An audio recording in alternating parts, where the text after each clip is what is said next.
عبایا چادر وغیرہ کتنا نکالنا چاہیے؟ دیکھیں عورت کا جو پردہ ہے نا، ایک ہے بیسک پردہ بنیادی جو ہر عورت نے کرنا ہی کرنا ہے، وہ کیا ہے کہ پورا جسم چھپا ہوا ہو سوائے چہرے اور ہاتھ کے۔ یہ تو پوری امت کا اجماع ہے کہ اتنا پردہ تو عورت نے بولو بھائی کرنا ہی کرنا ہے، اس میں کسی کا اختلاف نہیں۔ بال نہیں کھول سکتی، کلائیاں نہیں کھول سکتی، پنڈلیاں نہیں کھول سکتی، پاؤں، چہرہ اور ہاتھ، یہاں تک سمجھ میں آئی بات؟ یعنی یہ تو اس کا تو آپشن ہے ہی نہیں سر کے بال کھولنے کا یا سر سے چادر ہٹ جائے۔ دوسرا ہے چہرے کا پردہ، تو چہرے کے پردے کے بارے میں علماء کا اختلاف ہے۔ امام ابو حنیفہ رحمہ اللہ کی رائے یہ کہ چہرے کا پردہ فرض نہیں ہے، امام شافعی اور امام احمد بن حنبل کی رائے یہ کہ چہرے کا پردہ بھی فرض ہے۔ بالکل ایسے ہی وہ کہتے ہیں اس میں بھی سرے سے کوئی آپشن عورت کے پاس ہے ہی نہیں، وہ چہرہ لازمی ہر قیمت پہ اس نے چھپانا ہے، اس میں گنجائش کا پہلو نہیں، جیسے سر کے بال چھپانا ہے ایسے چہرہ بھی چھپانا۔ امام حنیفہ کی جو اصل رائے ہے وہ یہی ہے کہ چہرے کا پردہ فرض نہیں ہے اصل کے اعتبار سے، تو چہرے کا پردہ جو فرض ہے وہ جہاں فتنے کا خوف ہوگا تو وہاں فرض ہوگا، جہاں فتنے کا خوف نہیں ہے وہاں فرض نہیں ہے۔ فتنے کا خوف ہو پھر بھی فرض نہیں ہے، ایسی کسی فقیہ کی رائے نہیں ہے، کیونکہ قرآن مجید کی جو آیت ہے نا یدنین علیہن من جلابیبہن، جب گھر سے باہر نکلو تو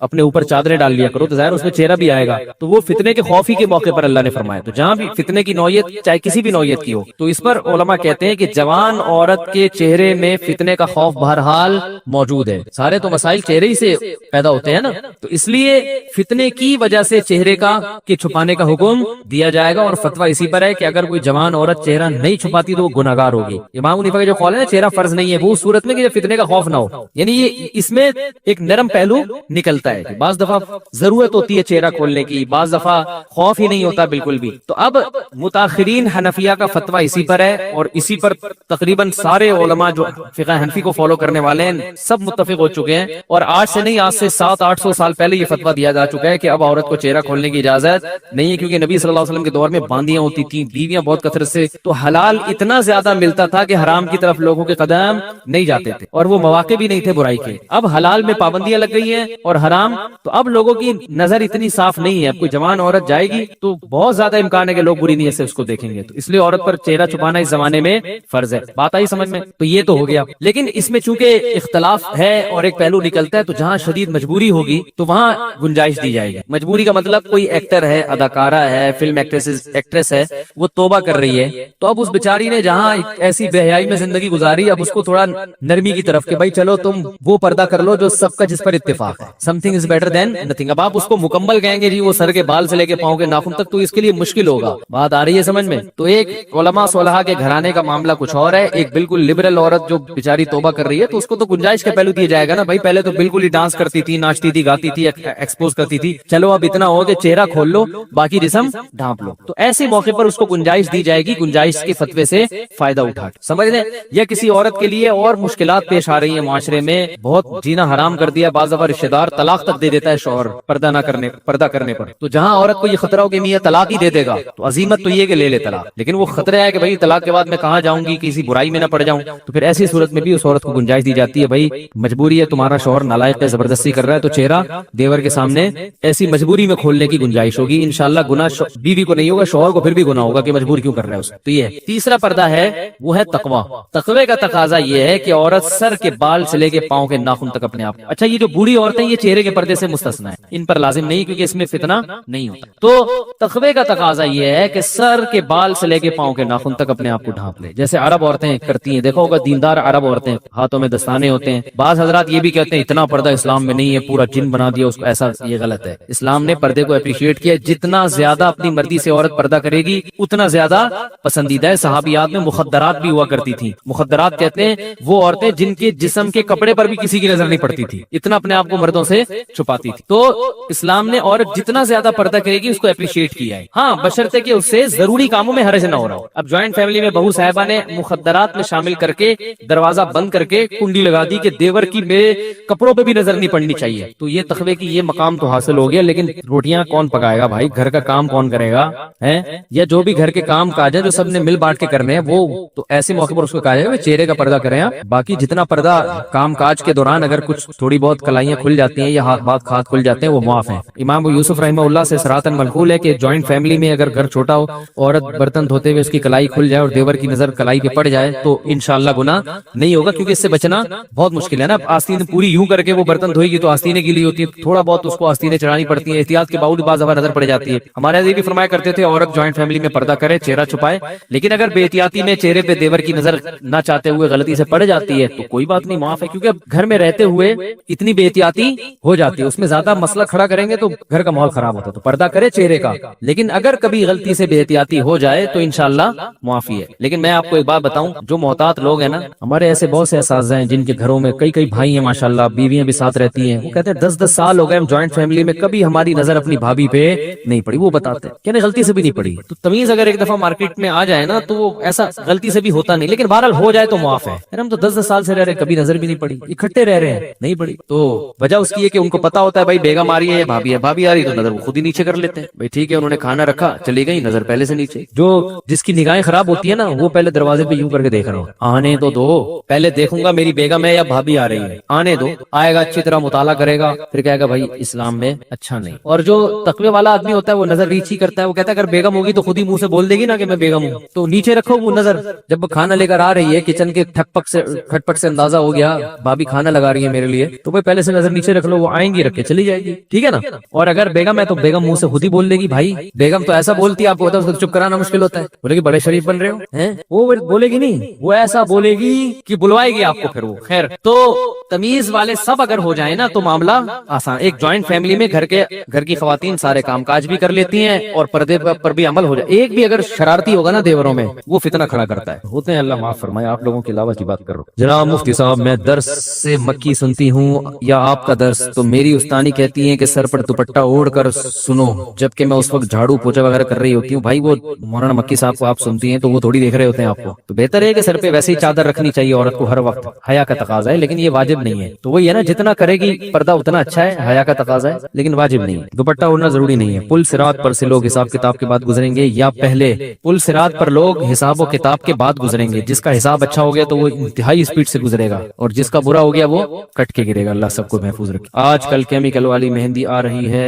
یہ کوئی یقینی رائے نہیں ہے کیونکہ احادیث میں اس کی بہت واضح طور پہ ترتیب بیان نہیں کی گئی ہے، یہ تو بیان کیا گیا اس پہ عقیدہ طحاویہ میں علامہ طحاوی رحمہ اللہ تعالی نے جو عقائد کی کتاب لکھی ہے نا، اس کی شرح ہے ابن ابی العز الحنفی رحمہ اللہ تعالی، انہوں نے بڑی اچھی شرح لکھی ہے، پوری دنیا میں مقبول ہوئی ہے، انہوں نے اس پہ بڑی لمبی بحث کی ہے کہ پہلے کیا ہوگا، تو وہ یقینی طور پر نہیں ہے، ہمیں یہ پتہ ہے یہ سب کچھ ہوگا، اب اس کی ترتیب وہ منصوص نہیں ہے، ایک اندازے ہیں علماء۔ آج کل کیمیکل والی مہندی آ رہی ہے، اس کا رنگ پپڑی کی طرح اترتا ہے، آج کل ایک نیا فتویٰ مارکیٹ میں، اس کے وضو نہیں ہوتا، اگر پانی اس میں نہیں جاتا تو وضو نہیں ہوتا۔ اس کا طریقہ یہ ہے کہ سفید کاغذ پہ وہ کلر لگائیں، جب وہ سوکھ جائے تو اس کو ہٹائیں کلر کو، جب وہ سوکھ جائے تو اس پہ پانی کا قطرہ ٹپکائیں، اگر پانی آر پار جذب ہو جاتا ہے تو اس کا مطلب اس میں پانی جا رہا ہے، اور پانی اوپر ہی رہتا ہے تو اس کا مطلب اس میں پانی نہیں جاتا۔ تو یہ طریقہ ہے کسی بھی کیمیکل کو دیکھنے کے لیے کہ اس سے وضو ہوتا ہے کہ نہیں ہوتا۔ زکوٰۃ مدرسے میں جاتی ہے، یہ ہاسپٹل میں نہیں دی جا سکتی، کیوں؟ زکوٰۃ مدرسے میں دی جا سکتی ہے لیکن ہاسپٹل میں نہیں دی جا سکتی، کیوں؟ مدرسے میں بھی دی جا سکتی ہے، ہاسپٹل میں بھی، بشرطے کہ مدرسے کا محتمم زکوٰۃ کے مسائل جانتا ہو یا ہاسپٹل کی انتظامیہ زکوٰۃ کے مسائل جانتی ہو۔ زکوٰۃ میں مالک بنانا ضروری ہے، ڈاکٹر مریض کی طرف سے یا اسپتال کی انتظامیہ مریض کو کہے گی کہ ہم آپ کی طرف سے زکوٰۃ وصول کر کے آپ کے مصارف میں خرچ کریں گے، آپ ہمیں اس کی پرمیشن دے دیں، تو جب انتظامیہ کی ملکیت میں آئے گا تو وہ مریض ہی کی ملکیت میں سمجھا جائے گا۔ اس طرح سے ڈائریکٹ علاج پہ نہیں لگ سکتے کہ ڈاکٹر کی تنخواہ دے دی، دوائیں خرید کے بھی مریض کو دے سکتے ہیں۔ تو بعض ہاسپٹل اس کا خیال کرتے ہیں کہ وہ زکوٰۃ کا انہوں نے ایک پورا سیٹ اپ بنایا ہوا ہے علماء سے پوچھ کے، تاکہ لوگوں کی زکاتیں ضائع نہ ہو۔ ہم خواتین کو جماعت کے ساتھ نماز کا طریقہ بتا دیں، وہی طریقہ ہے جو مردوں کا ہے، جو جس طرح سے مرد پڑھ رہے ہوتے ہیں خواتین بھی اسی طرح سے پڑھیں گی۔ میرے گھر میں میں اور میرے شوہر اور 2 چھوٹے بچے رہتے ہیں، کوئی نامحرم نہیں ہے، کیا میں اپنے شوہر کے سامنے بھی دوپٹہ اوڑھ کر؟ نہیں بھائی، شوہر سے پردہ نہیں ہے۔ باقی گھر میں اگر عورت حیا کے ساتھ رہے، نارمل حالات میں سر پہ چادر رکھے تو اچھی بات ہے، اس سے حیا کا ماحول، خاص طور پہ جب بچے بڑے ہو رہے ہوں۔ میرے یہ ہو گیا، وہ دوسرا غلطی سے میں نے دوسرا دے دیا، جلدی اسپیڈ مارو یار، بہت ٹائم ہو گیا۔ بیوہ عورت اپنے بیٹے کی وجہ سے دوسری شادی نہ کرے، اسے پالنے پوسنے میں زندگی لگا دے اور شادی کے بعد اس کی بیوی اور ماں کی نہ بنے، تو کیا وہ اپنی بیوی کو ماں سے الگ رکھ سکتا ہے؟ بیوہ عورت نے جو اپنے بیٹے کی وجہ سے شادی نہیں کی، یہ غلط کیا۔ اس بارے میں ایک حدیث پیش کی جاتی ہے ابو داؤد کی کہ جو عورت اپنے بچوں کی وجہ سے شادی نہیں کرے گی قیامت کے دن میرے ساتھ ہوگی، یہ حدیث صحیح نہیں ہے اور دوسری نصوص کے خلاف بھی ہے۔ قرآن میں بے نکاحوں کو نکاح کی ترغیب دی ہے، اس میں بیوہ بھی داخل ہیں، طلاق یافتہ بھی داخل ہیں، مرد بھی داخل ہیں، عورتیں سب داخل ہیں اس میں۔ جو بھی بغیر نکاح کے ہو اس میں قرآن نے اس کو ترغیب دی ہے کہ وہ کلے زندگی، بولو بھائی، اکیلے زندگی نہ گزارے۔ تو اور حدیث میں بھی باقی اگر عورت کو یہ خطرہ ہے کہ میں نے اپنے بیٹے کی موجودگی میں کسی نے نکاح کیا تو میرے بیٹے پہ ظلم ہو سکتا ہے، سوتیلا باپ، اس وجہ سے نہ کرے، تو ایک کسی عارضے کی وجہ سے کوئی نہ کرے تو ایک الگ بات ہے، لیکن بہرحال عورت کو ترغیب یہی ہے۔ اب یہی ہوا ہے نا، انہوں نے خود شادی نہیں کی، ان کو شوہر نہیں ملا، مزید اولاد بھی نہیں ملی۔ مزید اولاد ہوتی، ان کا شوہر ہوتا تو آج شوہر پال رہا ہوتا، اولاد ہوتی، یہ والا نالائق ہوتا تو دوسری، ایک بہو نالائق ہوتی، دوسری لائق ہوتی۔ اتنے بچے پیدا کرو کرو ہول سیل کے حساب سے کہ اسپیئر میں 2-4 بگڑنے کے لیے بھی رکھو. حقیقت بتا رہا ہوں, 1-2 ہی ہو بگڑ گیا تو زندگی برباد ہو گئی نا. میرے پاس آتی ہیں بعض بوڑھی عورتیں, ایک ہی بیٹا ہے, بہو نے اس کو یرغمال بنایا ہوا ہے, وہ زندگی بیچاروں کی عذاب گزر رہی ہوتی ہے. میں ان کو یہ کہتا تو نہیں کہ یہ کہ آپ نسل روکنے کا عذاب ہے, کیونکہ اور بیچاری پریشان ہو جائیں گی. بعض دفعہ قدرت کی طرف سے بھی اولاد نہیں ملتی, لیکن آج کل تو خود سے روکی جا رہی ہے. اس کا پھر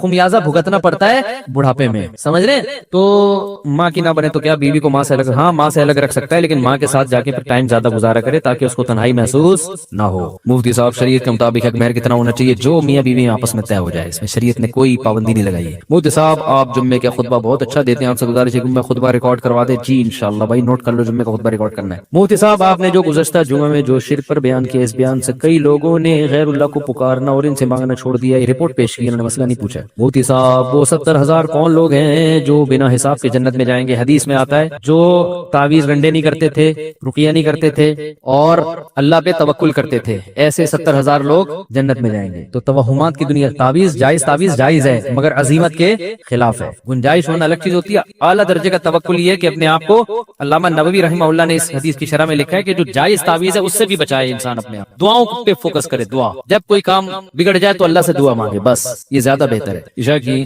مفتی صاحب کیا خواتین آپ کو ویڈیو میں دیکھ سکتی ہیں, اور کیا میں خواتین کو ویڈیو میں دیکھ سکتا ہوں؟ مجھے خواتین ویڈیو میں دیکھ سکتی ہیں, نہیں دیکھ سکتی, مجھے میں کوئی الگ سے کوئی میرے لیے شرعیہ کام نہیں ہے. یہ سوال یہ ہونا چاہیے کہ کسی مرد عالم کو خواتین ویڈیو میں دیکھ سکتی ہیں کہ نہیں دیکھ سکتی. احتیاط کا تقاضا تو یہی ہے کہ نہ دیکھیں, ویڈیو منیمائز کر کے, ان کو دیکھ کے کیا کرنا ہے بھائی, منیمائز کر کے صرف آڈیو سنیں. اور اگر کسی کو فتنے کا دور دور تک کوئی اندیشہ نہیں ہے, کوئی غلط خیال نہیں آ رہے, تو دیکھنا بھی جائز ہے. تو احتیاط کا پہلو ہے. اور اگر خدا نخواستہ کوئی فتنہ آ رہا ہے, کسی سے بھی آ سکتا ہے, مجھ سے ضروری نہیں ہے, کوئی بھی عالم ہو فتنہ آ سکتا ہے, کوئی بھی کسی پہ لٹو ہو سکتا ہے. تو اگر ایسا لٹو مٹو ہونے کا چانس ہو رہا ہے تو بالکل حرام ہے. دیکھ اپنے آپ کو فتنوں میں ڈالنا جائز نہیں ہے. دین کے نام پہ شیطان جو ہے نا ورغلائے گا. اور آپ بھی خواتین کو بلا وجہ نہ دیکھیں. اگر کوئی ضرورت ہے کسی خاتون کو دیکھنے کی, جیسے فیمیل ٹیچر اس یونیورسٹی میں پڑھا رہی ہوتی ہے, مسلسل منہ نیچے کر کے پڑھنا ممکن ہوتا ہے, اور حکومت کو تو گناہ ملے گا کہ فیمیل میل کو کیوں پڑھا رہی ہے, لیکن اب سسٹم ایسا بنا ہوا ہے تو ایسی مجبوری میں دیکھ سکتے ہیں. اس میں بھی شرط یہ ہے کہ دل میں خیالات برے نہ آئیں, ٹھیک ہے نا, اپنی بہن سمجھ کے, امی سمجھ کے دیکھیں آپ, اور اس میں بھی حتی الامکان احتیاط کریں, کیونکہ ایسی موقع میں ضرورت ہوتی ہے. انٹرویو دینے کہیں گئے ہیں تو فیمیل کوئی خاتون انٹرویو لے رہی ہوتی ہے جاب کا, اب آپ منہ نیچے کر کے انٹرویو دیں گے, وہ نہیں, اچھا نہیں سمجھا جاتا اس کو. تو آپ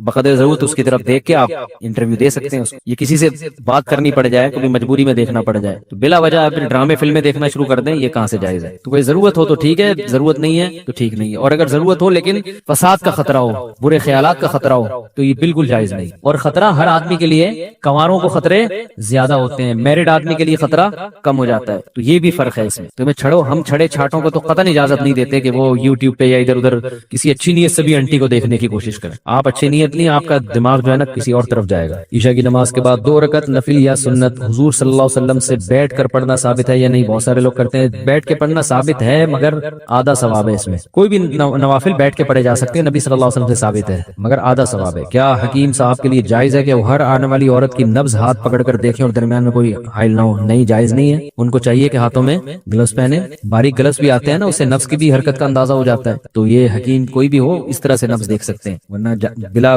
حائل عورت کو ہاتھ لگانا جبکہ ضرورت بھی نہیں ہے نا, ایک کام گلوز سے بھی ہو سکتا ہے. مفتی صاحب تفسیر قرآن میں سب سے بہترین تفسیر کون سی ہے جو گھر میں تمام افراد پڑھیں؟ یعنی مفتی شفیع صاحب کی, حکیم الامہ مولانا تھانوی رحمہ اللہ کی سب سے بہترین تفسیر علماء کے لیے بیان القرآن ہے, حضرت مولانا اشرف علی تھانوی رحمہ اللہ تعالی. ابھی عصر کے بعد, مغرب کے بعد میں اس کا مطالعہ کر رہا تھا, تو میں ایک دوست بیٹھے ہوئے تھے, ان کو بتا رہا تھا یار یہ ایسی تفسیر, وہ قرآن کو حل کیا, اس میں زیادہ ادھر ادھر کی باتیں بھی نہیں ہے, ٹو دا پوائنٹ بات ہوتی ہے, لیکن وہ علماء کے سمجھنے کی, عوام کے سمجھ میں ہے اردو میں, مگر پھر بھی وہ علماء کو سمجھنے کی ہے. عوام کے لیے معرف القرآن بھی ٹھیک ہے, اور ابھی حضرت مفتی تقی عثمانی صاحب کا جو آسان ترجمہ ہے وہ بہت آسان ہے, عوام کے سمجھنے کے لیے بہت اچھا ہے. بہت ساری تفسیریں, جو سب سے اچھی ہے میری نظر میں وہ میں بتا رہا ہوں. استاد جی جمعے کے دن بیان کے بعد لوگ چلے جاتے ہیں اور سنتیں اکثر بھول جاتے ہیں, تو پلیز نصیحت کریں بھائی, سنتیں پڑھا کرو, سنتیں موقع ہیں. مولانا طارق جمیل صاحب نے داڑھی پر کلر لگایا ہوا ہے, یا ٹھیک ہے, یا یہ ٹھیک ہے یا نہیں؟ وہ ویڈیو میں ان کی داڑھی کالی لگتی ہے, میں ان سے کئی دفعہ ملا ہوں, ان کی داڑھی پہ بلیک کلر نہیں ہے, براؤن کلر ہے. کیمرہ جو ہے نا کلر ہی چینج کر دیتا ہے, کیمرے کی تو اپنے کلر ہوتے ہیں نا, تو ان کی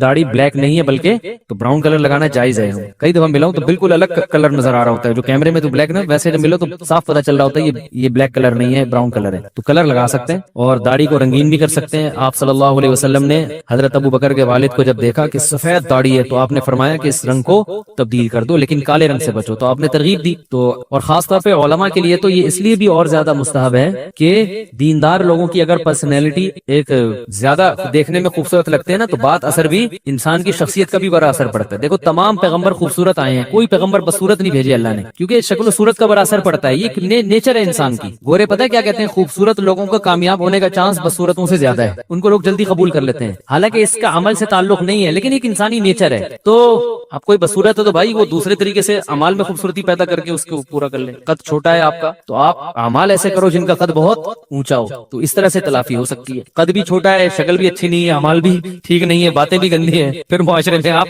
بچپن میں کہتے تھے نا کوئی الٹی سیدھی بات کرتے کہتے ہیں یار شکل اچھی نہیں ہے تو بات تو اچھی کر لیا کرو. چلو شکل تو اللہ نے بنا دی، بات تو خود سوچ کے کر رہے ہو نا. یہ بڑا بچپن میں ملفوظ چلتا تھا. تو قدرت کی طرف سے ایک آزمائش ہے. وہ عبداللہ بن مسعود بہت دبلے پتلے تھے، چھوٹے قد تھے، پنڈلیاں اتنی باریک تھی کہ شلوار تھوڑا نیچے رکھتے تھے تو پنڈلیاں نظر نہ آئے. لیکن علم میں اتنا کمال پیدا کیا کہ حضرت عمر جو اونچے قد کے تھے نا، حضرت عمر کی تو بڑی پرسنالٹی تھی. جب کوفہ سے حضرت ابن مسعود چل کے آتے مدینہ، حضرت عمر ان کے استقبال میں کھڑے ہو جاتے تھے اور فرماتے کنیف ملیا علما، چھوٹے سے قد کا آدمی علم سے بھرا ہوا ہے. ٹھیک ہے نا، علم کے لحاظ سے اسپیس بہت ہے، علم سے بھرا ہوا ہے. تو اس طرح سے تلافی کرنی چاہیے، کیونکہ جو خوبصورت ہے اگرچہ اعمال اچھے بھی نہ ہو لیکن پھر بھی لوگ بعض دفعہ خوبصورتی کی وجہ سے اس سے محبت کر لیتے. تو اس کے پاس ایک آپشن ہے. ٹھیک ہے نا، جو بیچارہ خوبصورت نہ ہو پھر اعمال بھی اچھے نہ ہو، اس کی ناکامی کا چانس زیادہ ہوتا ہے. اور اگر اعمال اچھے کرے گا تو اللہ اس کی میں اگر خوبصورتی نہیں ہے تو اس کی بھی تلافی قیامت کے دن کر دے گا، اس کے نعم البدل عطا کرے گا اس کو قیامت کے دن. تو علماء کو چاہیے ویسے بھی اپنا پرسنالٹی کا بہت زیادہ خیال کریں تاکہ لوگوں پر ان کی بات